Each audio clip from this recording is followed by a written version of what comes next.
Assalamualaikum warahmatullahi wabarakatuh.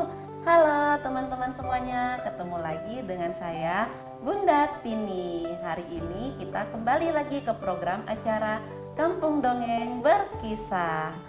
Hari ini Bunda Tini mau cerita apa ya? Hari ini kita mau cerita tentang kisah Nabi Harun. Teman-teman siap mendengarkan? Oke, ayo kita sama-sama mendengarkan kisah Nabi Harun. Mulai dari kelahiran Nabi Harun. Aliran sungai Nil mengalir dengan tenang. Kedalamannya senantiasa menjadi saksi atas setiap peristiwa yang terjadi di sekitarnya. Mentari baru saja menyinari bumi Mesir. Sinarannya hangat sehangat hati Aryaka. Dia baru saja melahirkan seorang bayi laki-laki. Tiada huru-hara mengiringi kelahiran si bayi. Mesir sedang dalam keadaan tenang, setenang aliran sungai Nil. Tiada perintah sang raja berkuasa untuk membinasakan para Bani Israel. Kelahiran bayi ini 3 tahun lebih dahulu dari kelahiran Musa. Tangis bahagia mengiringi kelahiran si bayi laki-laki itu. Harun, demikian keluarganya menganugerahkan nama untuknya.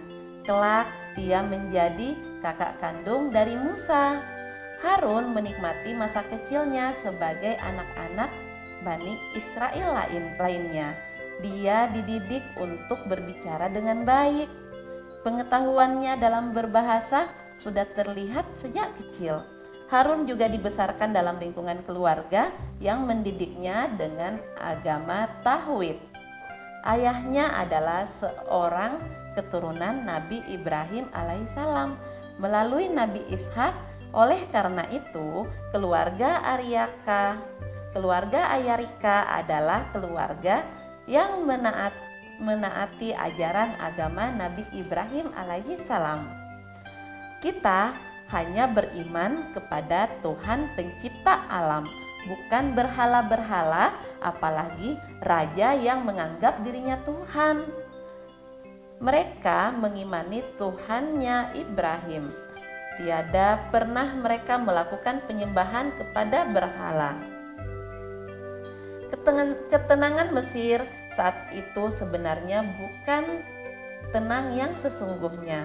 Bagi para penganut agama tauhid, Mesir dalam kondisi darurat akidah. Mesir dalam kondisi memprihatinkan secara akidah. Pasalnya, raja mereka yang berkuasa, Fir'aun, dengan penuh kesombongan mengaku sebagai Tuhannya bangsa Mesir. Oleh karena itu, hal pertama yang ditanamkan keluarga Ayarika kepada Harun adalah keimanan yang kokoh kepada Allah Subhanahu wa Ta'ala. Sedari kecil, Harun sudah mendapatkan penjelasan bahwa Fir'aun bukanlah Tuhan, dia hanyalah seorang pemimpin negara belaka. Meski belum mengerti, Harun turut menyaksikan adiknya Musa dilahirkan. Namun dia tidak ingat peristiwa yang terjadi atas Musa, termasuk bagaimana Musa dihanyutkan di sungai Nil. Namun dia menjalani kebersamaan waktu kecil bersama Musa. Saat itu adalah Musa menyusu kepada ibundanya atas permintaan Aisyah, istri Fir'aun. Setelah 2 tahun kebersamaannya, dia harus berpisah lagi dengan Musa. Saat itu masa persusuan Musa kepada ibundanya sudah selesai. Musa dijemput oleh Aisyah dan harus kembali ke istana Fir'aun. Harun pun tidak tahu bagaimana kondisi Musa di istana Fir'aun. Harun pun tidak pernah tahu kapan dia akan kembali bertemu dengan adiknya. Dia pun tidak pernah kan bahwa keduanya kelak akan tidak pernah tahu hal apa yang akan terjadi pada dirinya dan adiknya. Yang jelas, Allah Subhanahu wa Ta'ala telah menggariskan bahwa keduanya kelak akan bertemu kembali. Kapankah kedua bersaudara itu bertemu?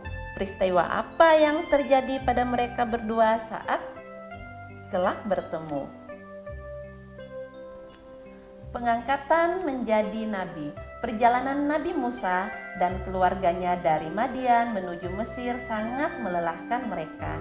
Namun, Nabi Musa memiliki semangat tersendiri. Telah sekian lama dia tidak bertemu keluarganya di Mesir. Oleh karena itu, dia terus memompa semangat keluarganya untuk tetap berjalan. Sesekali mereka juga tetap beristirahat. Semangat Nabi Musa sempat melemah saat ia mendapatkan perintah Allah untuk berdakwah kepada Fir'aun. Saat itu Allah baru saja mengangkatnya sebagai nabi dan rasul. Wahai Musa, datangilah Fir'aun dan kaum yang zalim itu, sampaikanlah kepada mereka pesan untuk bertakwa kepadaku. Allah Subhanahu wa Ta'ala menyeru kepada Nabi Musa alaihissalam di sisi kanan gunung Tursina. Ya Rob, sesungguhnya aku takut mereka akan mendustakanku. Karenanya sempitlah dadaku dan kelulah lidahku. Sungguh aku berdosa terhadap mereka karena telah membinasakan salah seorang dari mereka. Aku takut mereka akan membinasakanku juga. Maka utuslah Harun bersamaku, papar Nabi Musa sambil berharap mendapat pertolongan Allah Subhanahu wa Ta'ala. Allah mengabulkan permohonan Nabi Musa. Dia menganugerahkan kepada Nabi Musa sebagian dari rahmatnya, yaitu kenabian Harun, kakak kandungnya. Allah menenangkan Nabi Musa, janganlah takut, mereka tidak akan dapat membinasakanmu. Pergilah kamu bersama Harun dengan membawa ayat-ayat kami. Sesungguhnya kami bersamamu mendengarkan apa-apa yang mereka katakan. Semangat Nabi Musa kembali membara. Memiliki teman seperjuangan dakwah yang merupakan saudara kandung adalah nikmat tersendiri. Dia berharap sekali bisa segera bertemu Harun. Dia ingin menyampaikan tugas mereka berdua untuk menghadap dan berdakwah kepada Fir'aun. Mari kita lanjutkan perjalanan. Mesir sudah dekat. Aku memiliki tugas sangat penting dari Allah Subhanahu wa Ta'ala. Ajak Musa kepada keluarganya. Mendengar Nabi Musa yang mengatakan bahwa Mesir sudah dekat, keluarganya kembali bersemangat. Setiba di dekat rumah keluarganya, Nabi Musa menghampiri keluarganya. Selamat datang wahai Musa. Sanak saudara melepaskan segala kerinduan. Nabi Musa pun menyambut haru. Berpuluh tahun tidak bertemu mereka. Dia pun segera menemui Harun kakaknya. Tanpa menunggu istirahat, dia langsung menyampaikan kabar kenabiannya dan Harun. Benarkah? Harun terpengarah mendapat kabar itu. Dia tidak pernah menyangka bahwa dirinya akan menjadi salah satu manusia pilihan Allah Subhanahu wa Ta'ala. Terbayang dalam benaknya bagaimana beratnya ujian kesabaran yang akan dia dapatkan dalam perjalanan tugas sebagai Nabi Allah. Sejak saat itu Nabi Harun pun selalu menemani dan menjadi juru bicara bagi Nabi Musa. Sebenarnya kemampuan apakah yang dimiliki Nabi Harun sehingga Nabi Musa membutuhkan dirinya sebagai pendamping? Kemampuan apa ya teman-teman? Sang juru bicara. Perjumpaan dua saudara kandung setelah lama berpisah tentu amat mengharukan. Berpuluh tahun Nabi Musa dan Nabi Harun tidak berjumpa. Kebahagiaan tentu meliputi pertemuan tersebut. Meski demikian, keduanya tidak memiliki waktu lama untuk saling bercerita. Tugas besar dan berat dari Allah telah menanti. Nabi Harun harus menemani Nabi Musa menemui Raja Mesir yaitu Fir'aun. Mengapa Nabi Musa minta ditemani Nabi Harun untuk menemui Fir'aun? Padahal dahulu ia pernah tinggal di istana Fir'aun. Saat Nabi Musa masih kecil dan kehidupan dalam pengasuhan Aisyah, istri Fir'aun, Musa kecil pernah menjambak janggut Fir'aun. Fir'aun marah besar dan memerintahkan agar Musa dibinasakan saja. Namun Aisyah menghalanginya. Aisyah berkata bahwa Musa tentu tidak mengetahui apa yang dilakukannya. Pada saat itu, untuk meyakinkan Fir'aun, Aisyah menyediakan 2 benda untuk dipilih Musa kecil, segelas susu dan bara api. Karena warnanya menarik atas kehendak Allah Subhanahu wa Ta'ala, Musa kecil memilih bara api dan sempat memasukkannya ke dalam mulut. Akibatnya lidah Musa terluka dan membuatnya keluh apabila berbicara. Selain itu, sejak kecil hingga remaja, Nabi Musa tinggal di istana Fir'aun. Dia mendapatkan pendidikan bahasa sesuai dengan bahasa kaum Fir'aun. Dia tidak terlalu menguasai sepenuhnya bahasa kaum Bani Israel. Oleh karena itu, dia membutuhkan seseorang yang menguasai bahasa Mesir pada umumnya, juga bahasa kaum Bani Israel. Dalam hal ini sudah tidak perlu disangsikan lagi kecerdasan Nabi Harun alaihissalam dalam berbahasa sesuai dengan kondisi Mesir. Sungguh engkau memiliki kemampuan berbahasa yang lebih baik daripada aku, kata Nabi Musa.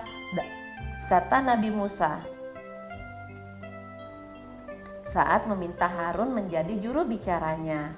Nabi Harun maklum kemampuan berbicara dan berbahasa yang dimilikinya lebih baik daripada adiknya itu. Mereka akan mendustakan aku karena aku tak bisa menyampaikan kata-kata dengan baik bersamamu. Kekhawatiranku tak lagi menyertaiku, lanjut Nabi Musa alaihissalam. Selain meminta Nabi Harun untuk menemaninya bertemu Fir'aun, Nabi Musa tetap memohon pertolongan Allah Subhanahu wa Ta'ala. Dia berdoa kepada Allah agar memudahkan segala urusannya, melampangkan dadanya, dan menghilangkan kekeluhan dari lidahnya. Nabi Harun pun menerima kepercayaan Nabi Musa tersebut. Dia patuh mengikuti Nabi Musa. Keduanya segera berangkat menemui Fir'aun. Lantas bagaimanakah sikap Fir'aun menerima kedatangan Nabi Musa dan Nabi Harun? Menemui Fir'aun. Setiba di hadapan Fir'aun, Nabi Musa dan Nabi Harun memperkenalkan diri mereka sebagai utusan Allah. Tujuannya agar kata-kata mereka dapat menyentuh jiwa dan menyadarkan hati Fir'aun. Sesungguhnya kami adalah rasul-rasul Tuhan seluruh alam. Lepaskanlah Bani Israel, seru Nabi Musa dan Nabi Harun. Mendengar seruan itu, Fir'aun mengingatkan jasa-jasanya yang telah membesarkan Musa dahulu. Untuk alasan itu, dia kemudian berkata, "Sungguh engkau termasuk orang yang tidak tahu berterima kasih." Nabi Musa kemudian menimpali, "Itulah kebaikan yang telah engkau berikan kepadaku, namun engkau pun telah memperbudak Bani Israel dan berbuat zalim kepada mereka." Fir'aun bertanya, "Siapakah Tuhan seluruh alam itu, wahai Musa?" "Dia adalah pencipta langit dan bumi dan apa yang di antara keduanya. Dia juga Tuhanmu dan juga Tuhan nenek moyangmu terdahulu. Dia adalah Tuhan yang menguasai timur dan barat dan apa yang ada di antara keduanya," papar Nabi Musa dan Nabi Harun. Mendengar paparan para nabi Allah itu, kemarahan Fir'aun mulai tampak. Dia kemudian mengancam, "Sungguh jika engkau menyembah Tuhan selain aku, pasti aku masukkan engkau ke dalam penjara." Nah, kedua nabi itu tiada gentar. "Apakah engkau akan melakukan itu sekalipun aku tunjukkan kepadamu sesuatu bukti yang nyata?" Fir'aun penasaran. "Tunjukkanlah bukti yang nyata itu. Jika engkau termasuk orang yang benar, Nabi Musa, jika engkau termasuk orang yang benar." Nabi Musa menunjukkan satu persatu mukjizat dari Allah.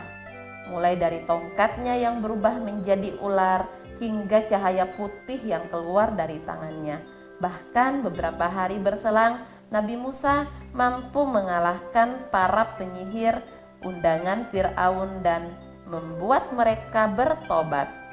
Fir'aun tetap saja sombong. Selain mengancam hendak membinasakan kedua nabi itu, dia juga bermaksud membinasakan sebagian kaum Bani Israel. Nabi Musa dan Nabi Harun hanya dapat bertawakal kepada Allah. Oleh karena itu, kemudian Allah memerintahkan keduanya untuk melakukan hal lain. Hal lain apakah yang akan dilakukan Allah Subhanahu wa Ta'ala? Hal lain apakah yang Allah Subhanahu wa Ta'ala perintahkan itu? Nah, teman-teman, di sini Nabi Harun dikisahkan memiliki kecerdasan yang luar biasa. Dia menguasai bahasa Bani Israel karena memang masa kecilnya Nabi Harun hidup bersama kaum Bani Israel. Berbeda dengan Nabi Musa, hingga remaja dia lebih cenderung dengan bahasa-bahasa yang di lingkungan Fir'aun. Nah, teman-teman, kisah selanjutnya akan kita lanjutkan lagi di momen berikutnya. Terima kasih teman-teman sudah mendengarkan kisah Kampung Dongeng. Sampai ketemu lagi di kisah-kisah berikutnya. Wassalamualaikum warahmatullahi wabarakatuh.